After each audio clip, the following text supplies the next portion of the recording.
우리가 어제까지 살펴보았던 레위기 23장은 우리의 일상, 구원받은 자들의 일상 속에서 지켜야 할 절기들에 대하여서 하신 말씀들이었습니다.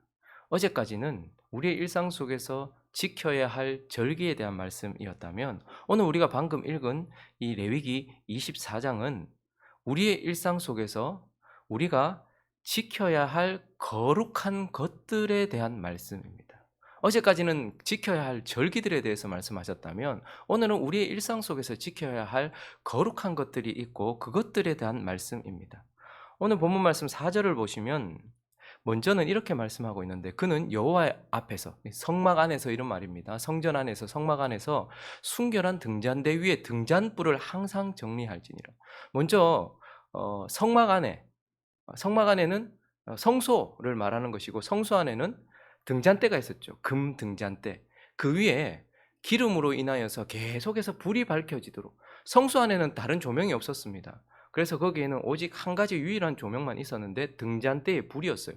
근데 지금 지키라고 하는 첫 번째가 무엇이냐면, 성소 안에 있는 그 등잔대, 그 등잔대 위에 있는 불이 항상 밝혀져 있을 수 있도록 지켜라. 거룩한 불을 지켜라. 그 빛을 지켜라라고 말씀하고 있어요. 그리고 또 하나는 6절을 보시면요, 여호와 앞 순결한 상 위에 두 줄로 한 줄에 6씩 진설하고라고 말하면서, 진설병. 또 하나는 성소 안에, 성소 안에는요, 이쪽에는 등잔대가 있어서 불이 항상, 빛이 항상 있어야 되고, 또 맞은편에는 상을 차려놨어요. 그 위에 12지파들을 위한 떡이 있었는데, 진설병이라고 하죠. 그것을 항상 거기에 두면서 거기에 진설병이, 떡이 항상 그 위에 있도록 지켜라, 이렇게 말씀하셨어요. 그리고 또 하나, 오늘 세 번째 말씀하신 것은 16절을 보시면요, 여호와의 이름을 모독하면 그를 반드시 죽일지니 온 회중이 돌로 그를 칠 것이니라. 거류민이든지 본토인이든지 여호와의 이름을 모독하면 그는 죽일지니라 라고 말씀하시면서, 또 한 가지 거룩한 것 중에 하나는 바로 거룩한 여호와의 이름. 이름은 단순한 호칭이 아니고 존재 자체를 의미하는, 그러니까 하나님에 대한 거룩, 하나님 자신의 하나님 되심을 지키라라고 말씀하면서, 우리의 일상 속에서 성소 안에 있는 등잔대 위에 있는 빛, 그리고 그 성소 안에 있는 떡상 위에 있어야 될 떡, 그리고 우리 앞에 계시는 하나님의 거룩한 이름, 이것들을 지키라, 이렇게 말씀을 하고 계세요. 자, 그러면 이 23장에서 우리가 지켜야 할 거룩한 것들에 대하여 말씀하시는 이 말씀을 통하여서 오늘 우리에게, 우리의 일상 속에서 무엇을 지키라고 하는지 우리에게 주시는 하나님의 교훈을 한 두 가지로 나누어서 살펴보려고 합니다. 그 첫 번째는요, 거룩한 상태를 지키라라는 거예요. 거룩한 상태를 지키라. 우리가 방금도 읽었는데 다시 한번 보시면, 하나님은 먼저 2절을 읽어보겠습니다. 2절 시작. 이스라엘 자손에게 명령하여 불을 켜기 위하여 감람을 찧어낸 순결한 기름을 내게로 가져오게 하여 계속해서 등잔불을 켜둘지며. 하나님은 먼저 불이 켜져 있어야 되는데, 감람을 찧어낸 순결한 기름, 이 불은 기름에 의하여서 밝혀지는 것인데, 이 기름을 항상 준비하고 그 등잔대 위에 이 기름을 통하여서 불이 항상 밝혀져 있을 수 있도록, 빛이 항상 있을 수 있도록 지키라라고 말씀을 하셨습니다. 그리고 8절을 보시면요, 안식일마다 이 떡을, 그 맞은편에는 떡상이 있었다고 말씀드렸죠. 떡상이 있는데 그 떡상 위에 떡을 여호와 앞에 항상 진설할지니 이는 이스라엘 자손을 위한 것이요 영원한 언약이니라 라고 말씀하시면서, 여기에 있는 등잔대 위에 있는 불이 순결한 기름 가운데서 계속 밝혀질 수 있도록 불 꺼지지 않도록 해라.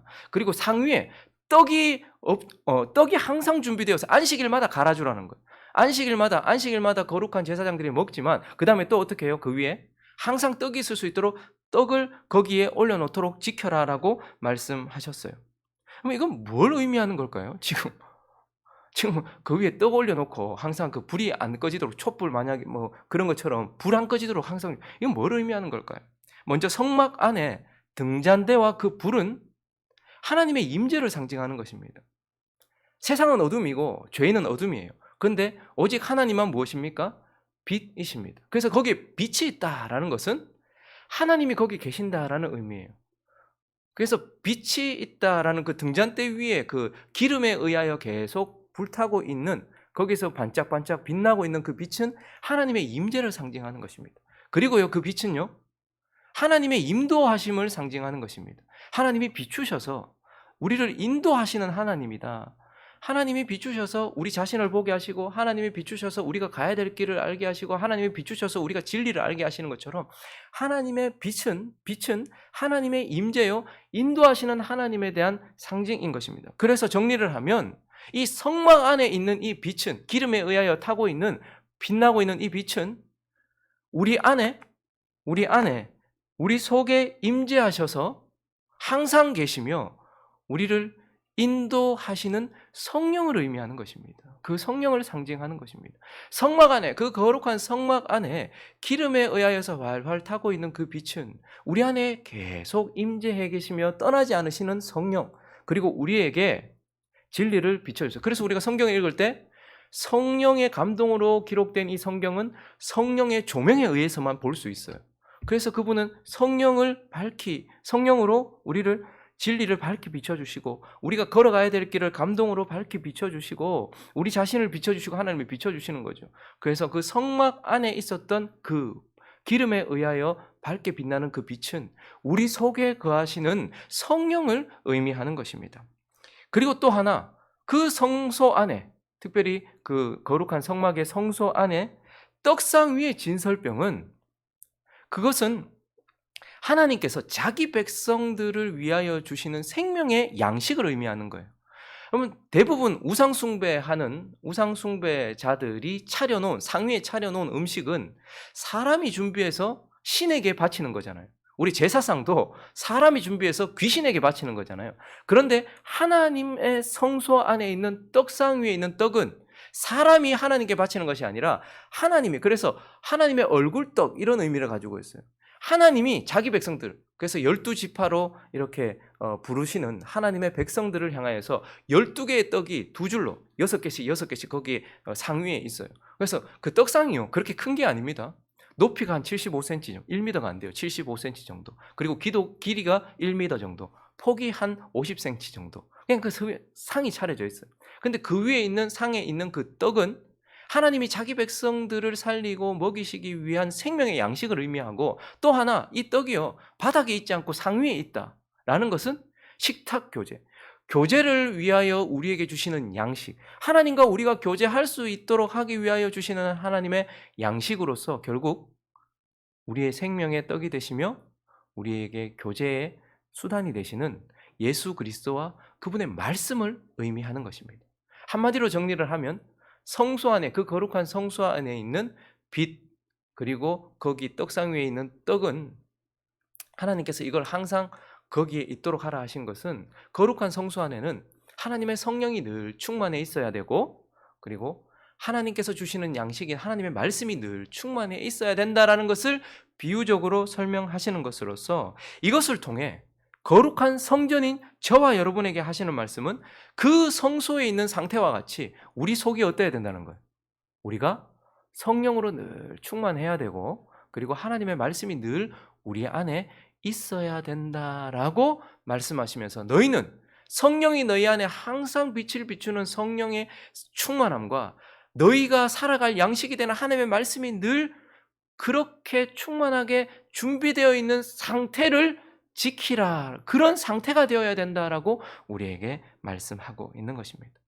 그런데 오늘 이 본문을 통해서 한 가지, 그러한 상태가 되어야 되는데 또 한 가지 분명하게 말씀하시는 것은, 이러한 상태가 되도록 매일 매 순간 수고해야 된다라고 말씀하시는 거예요. 여러분, 성령이 우리 안에 충만하고 하나님의 말씀이 우리 안에 늘 거하게 하는 것은 어떤 지점이 아니라 매일 해야 되는 수고라고 말씀하고 있어요. 그래서 오늘 본문 말씀 2절을 다시 보시면요, 이 말씀을 잘 기억하십시오. 이스라엘 자손에게 명령하여 불을 켜기 위하여, 그 빛이 기름에 의하여서 늘 있기 위하여, 불이 있기 위하여 감람을 찌어낸 순결한 기름을 내게로 가져오게 하여, 어떻게 하여? 계속해서, 여러분 이 말씀을 주목하십시오. 불이 항상 거기에 있게 하기 위하여, 성령이 늘 우리 안에 계시고 우리를 비추시는 상태가 되기 위해서는 계속해서 해야 되는 일이에요.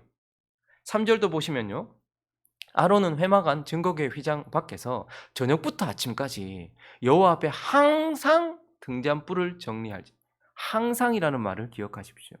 성령이 우리 안에 충만하시고 말씀이 내 안에 충만하게 거하는 것은 매일 항상 해야 하는 일입니다. 4절도 한번 읽어볼까요? 시작. 그는 여호와 앞에서 순결한 등잔대 위에 등잔들을 항상 정리합니다. 성령이 우리 안에 거하시며 말씀이 우리 안에 충만한 것은 매일 해야 되는 것입니다. 8절도 보시면요. 우리에게 생명을 주는 양식, 하나님과 교제하게 하는 그 말씀도요. 읽어볼까요? 시작.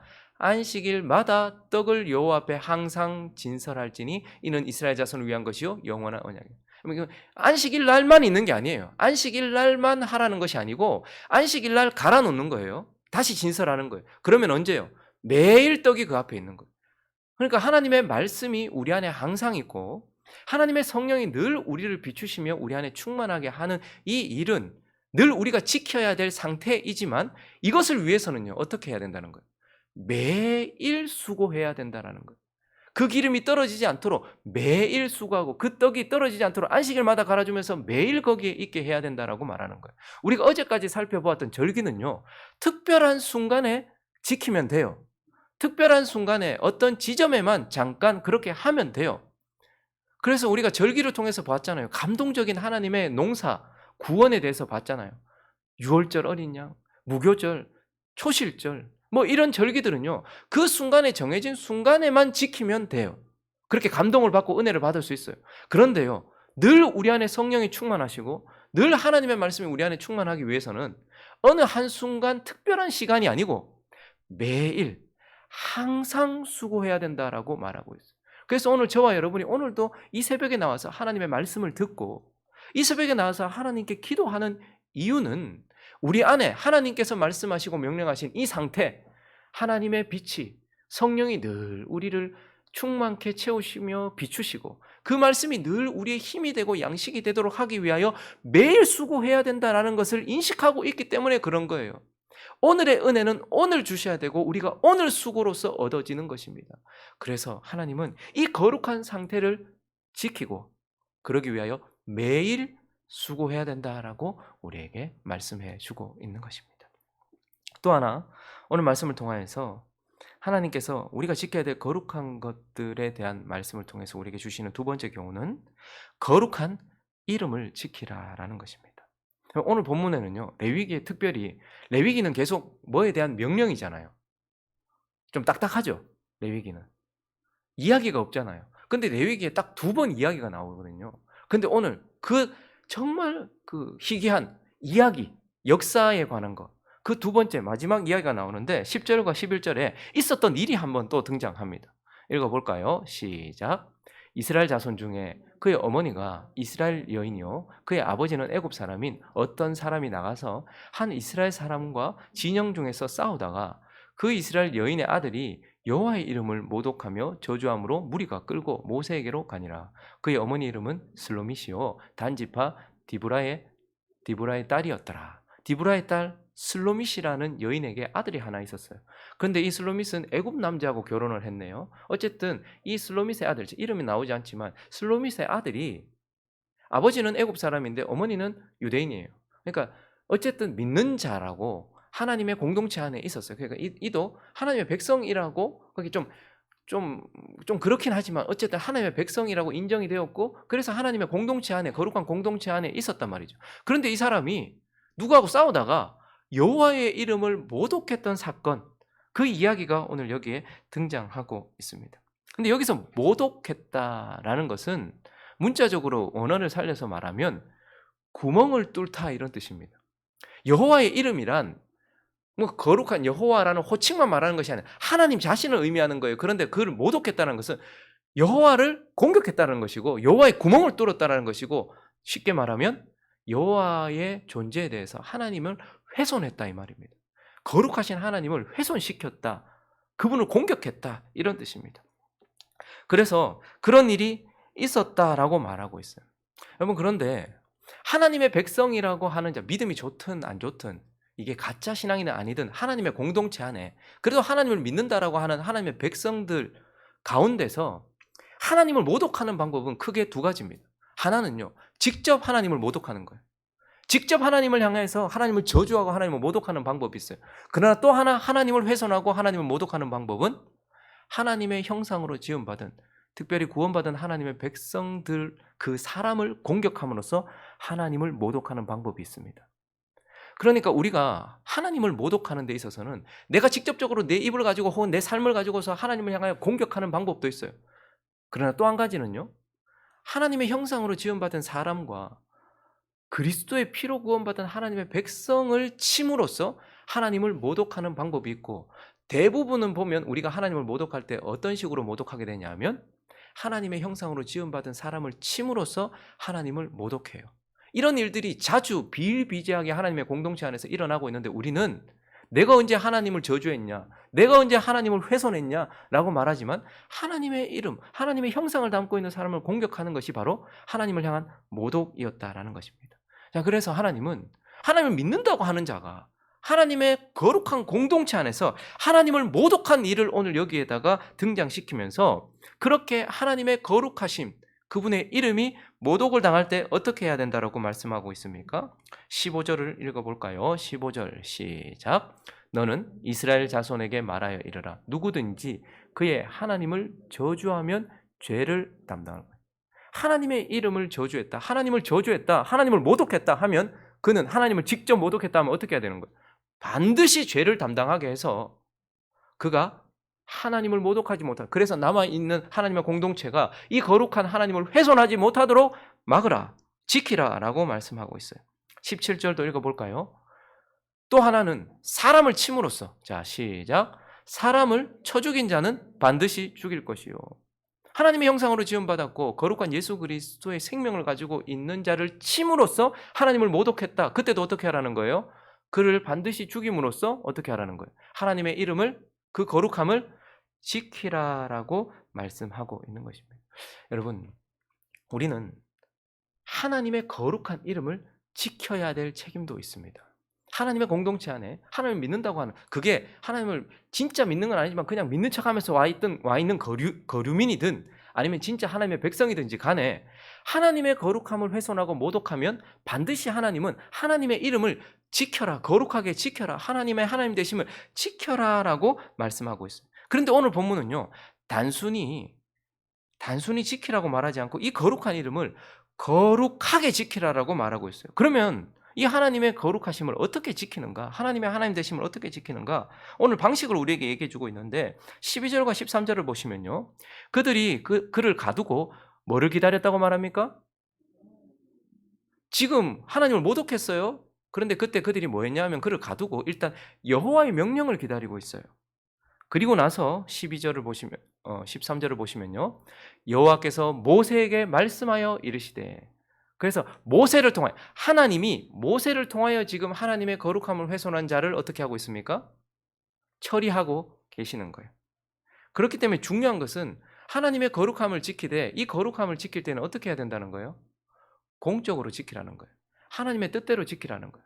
여러분, 이 당시 레위기는 구약의 이스라엘 백성들에게 주어진, 그래서 그들은 신정국가였습니다.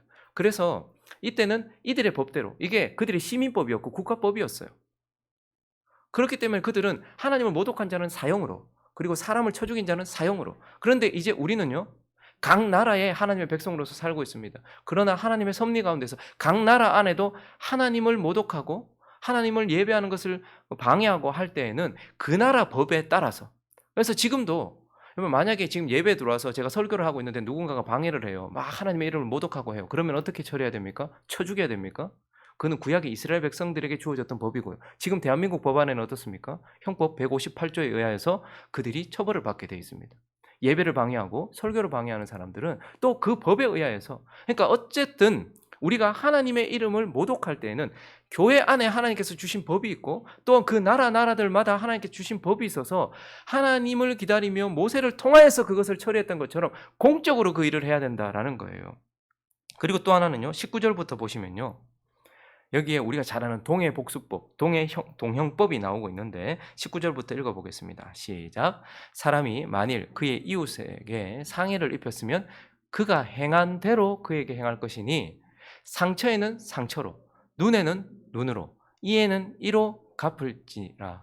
남에게 상해를 입힌 그대로 그에게 그렇게 할 것이며 짐승을 죽인 자는 그것을 물어줄 것이요 사람을 죽인 자는 죽일지니 거류민이든지 본토인이든지 그 법을 동일하게 할 것은 나는 너희 하나님 여호와임이니라.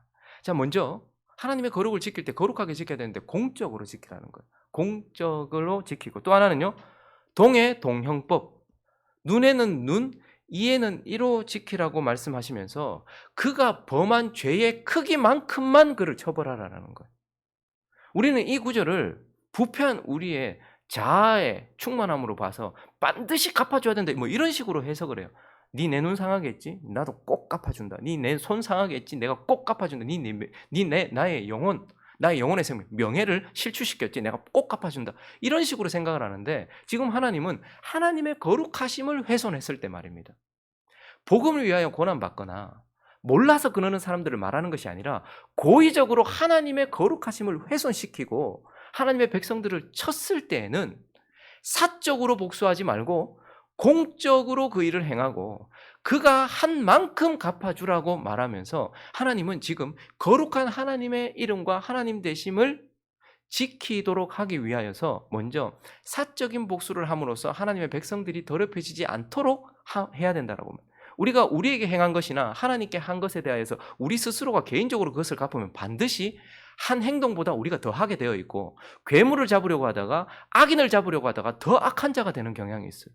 그렇기 때문에 하나님은 그렇게 하지 말고 공적으로 하나님이 주신 기관을 통해서 하나님의 법에 따라서 그것을 해라라고 말하고 있어요. 그리고 또 죄 지은 자도요.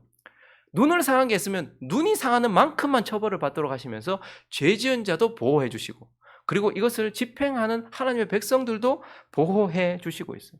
자, 그런데 우리가 이 말씀들을 참 잘못 이해해서 사람의 윤리적인 방식으로 이것을 해결하는 경우가 많습니다. 교회가 거룩하지 않은 이유는요. 사랑으로 덮어주지 않았기 때문이 아니라 하나님이 말씀하시는 대로 거룩을 지키지 않았기 때문입니다. 교회가 왜 이렇게 거룩하지 않습니까? 하나님은 반드시 믿는다고 하는 자들이 고의적으로 하나님의 이름을 모독하거나 하나님의 백성들을 쳤을 때에는 하나님의 이름을 지키기 위하여 벌을 주라라고 말씀하시고 정신을 차리도록 해라라고 말씀하시고 그 공동체가 다시는 그런 일을 못하도록 그렇게 하라라고 말씀하셨는데 교회 안에는 은혜로 덮어줘라. 잘못된 그러한 우리의 생각대로 행했던 것이 교회를 매우 더럽게 만들어 놓았습니다. 그래서 우리는 오해하는 거예요. 야, 사람이 좀 잘못할 수도 있지. 덮어줘라. 여러분 지금 하나님이 고의적으로 하나님을 모독하고 하나님의 백성들을 쳐서 하나님을 모독할 때에는 하나님이 어떻게 하라고 하셨습니까? 그 이름을 지키도록 행하라고 하셨잖아요. 그래서 우리 자꾸 오해를 해요. 야, 원수 갚지 마라 했잖아. 그러니까 그냥 덮어야 돼. 이렇게 말을 해요. 로마서 12장을 가보시면 우리가 이 구절을 잘못 해석하는 경우가 많은데 19절부터 보시면요. 내 사랑하는 자들아 너희가 친히 원수를 갚지 마. 이 원수는 여호와의 이름을 모독함으로써 내게 원수가 될 수도 있고 나를 고의적으로 쳐서 내게 원수가 될 수도 있겠죠. 어쨌든 그 원수를 갚지 말아라. 하나님의 진노하심에 맡기라. 여러분 지금 하나님께서 원수를 갚지 말아라 라고 말씀하시면서 덮으라라고 말씀하십니까? 아니면 하나님의 진노하심에 맡기라라고 말씀하십니까? 하나님의 진노하심에 맡기라라고 말씀하고 있어요. 원수 갚는 것이 내게 있으니 내가 갚으리라 라고 말씀하세요. 20절 내 원수가 줄이거든. 그래서 너는 네 원수가 줄이거든 먹이고 목마른 자 마시게 해라. 그리함으로 네가 숯불을 그 머리 위에 쌓아 놓으리라. 악에게 지지 말고 선으로 악을 이기라. 자, 그래서 이 구절을 해석할 때 누가 고의적으로 하나님의 이름을 모독하고 고의적으로 하나님의 백성을 치면서 하나님을 모독했을 때에 그때에 하나님께 맡기라는 말을 그냥 덮어두라라고 해석을 해요. 그게 아니고 사적으로 너는 그렇게 하지 마라. 그가 원수라 할지라도 그가 배가 고프면 먹이고 그가 목마르면 물을 마시게 해라. 그렇지만 하나님께 맡겨서 하나님이 그 일을 처리하시도록 해라라는 거예요. 그래서 13장으로 넘어가면 12장 마무리를 이렇게 짓고 하나님께 맡긴다는 게 뭐냐면 각 사람은 위에 있는 권세에게 복종하라. 권세는 하나님으로부터 나지 않음이 없나니 모든 권세는 다 하나님께서 정하신 바라. 그리함으로 권세를 거스르는 자는 하나님의 명을 거스름이니 거스르는 자들은 심판을 자취하리라. 다스리는 자들은 선한 일에 대하여 두려움이 되지 않고 악한 일에 대하여 되나니 네가 권세를 두려워하지 아니하려느냐. 선을 행하라. 그리하면 그에게 칭찬을 받으리니 자, 4절 있습니다. 시작. 그는 하나님의 사역자가 되어 내게 선을 베푸는 자니라. 그러나 네가 악을 행하거든 두려워하라. 그가 공연히 칼을 가지지 아니하였으니 곧 하나님의 사역자가 되어 악을 행하는 자에게 진노하심을 따라 보응하는 자니. 자, 뭐라고 말씀하는 거야? 너 개인적으로 원수를 갚지 마. 근데 하나님이 어떻게 해요? 국가의 권세자를 세워놓으시든 교회의 지도자를 세워놓으시든 그들을 통하여서 하나님께서 원수를 공적으로 갚는다라는 말이에요. 그러니까 하나님께 맡기라라는 것은 하나님이 처리할 수 있는 기간에, 그래서 교회 안에 들어와서 하나님을 믿는다고 하면서도 교회 안에 들어와서 목사를 치거나 성도를 치거나 함으로써 하나님을 모독해서, 그러면 어떻게 해야 됩니까? 교회법에 따라서 그를 처리하라는 거예요. 맞은 사람이 개인적으로 처리하는 것이 아니고 교회법에 따라서 그것을 처리하고, 그래도 안 되면 어떻게 합니까? 형법에 따라서 하나님께서 세워놓으신 기간을 따라서 그것을 처리함으로써 교회의 거룩함을 지키라라고 말씀하고 있는 것입니다. 그래서 하나님은 이것이 거룩하도록, 하나님의 나라가 거룩하도록, 하나님의 이름이 거룩하도록 지키라라고 말씀하고 있는 것입니다. 말씀을 정리하겠습니다. 세상 사람들은 자기의 외모와 외적인 것을 최고의 상태로 유지하기 위해서, 지키기 위해서 참 애쓰죠. 주름 좀 생기면 이게 좀 주름 피려고 얼마나 노력하고, 막 요즘에 목도 막 이렇게 막 하면서, 그리고 이 건강과 이 젊음, 이러한 것들을 지키기 위해서, 그래서 최고의 상태, 외적인 나의 모습이 최고의 상태가 되기 위해서 지키고 있어요. 그러면 우리는 어떻게 살아야 될까요?